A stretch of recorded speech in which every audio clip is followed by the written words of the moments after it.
I know I'm in love with you, nature. Whenever I see this gorgeous nature around me, I feel like I'm in heaven, and I had in my mind was I wish I could hold this moment.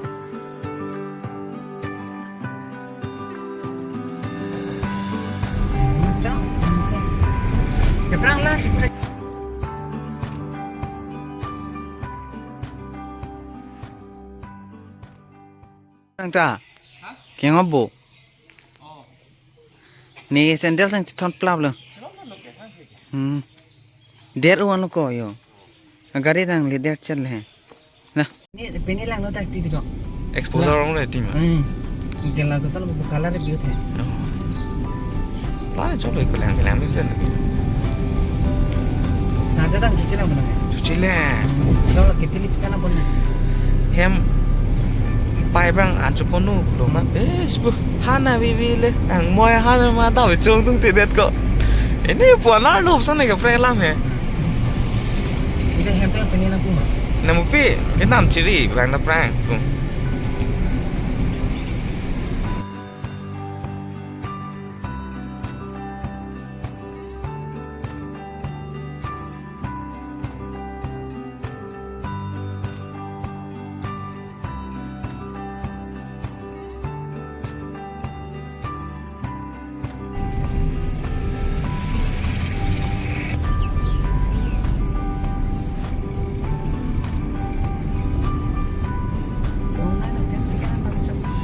Early morning always gives you a different views, and you can feel every small thing around you.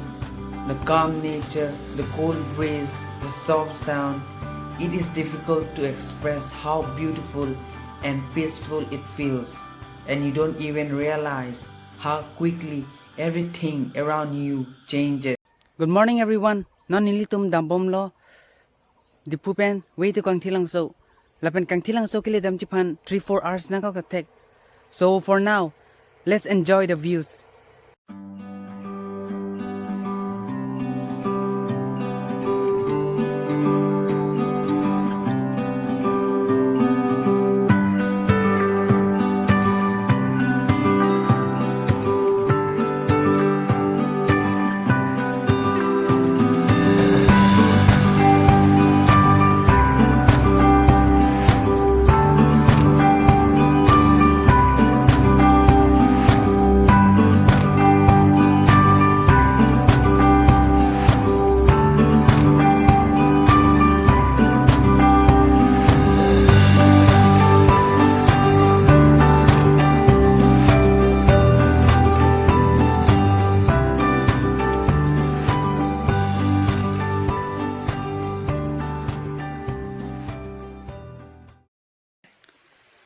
Finally, we are in Kangthilangso.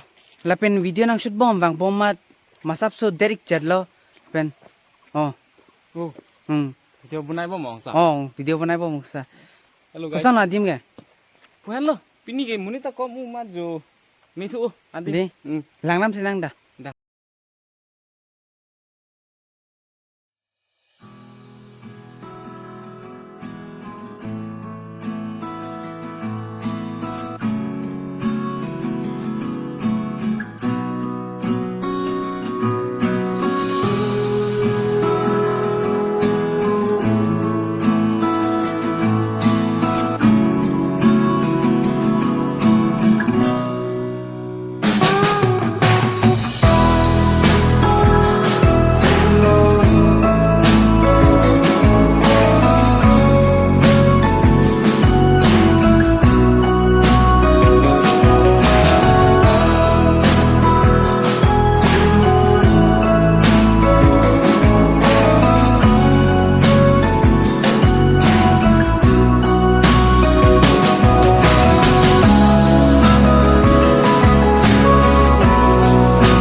nili adim na theklong lo jui lo lapen adim ta mi o lapen picnic spot phan ta misen lapen jong si nang li tum picnic wang ji pule te wang ik ta me adim na the o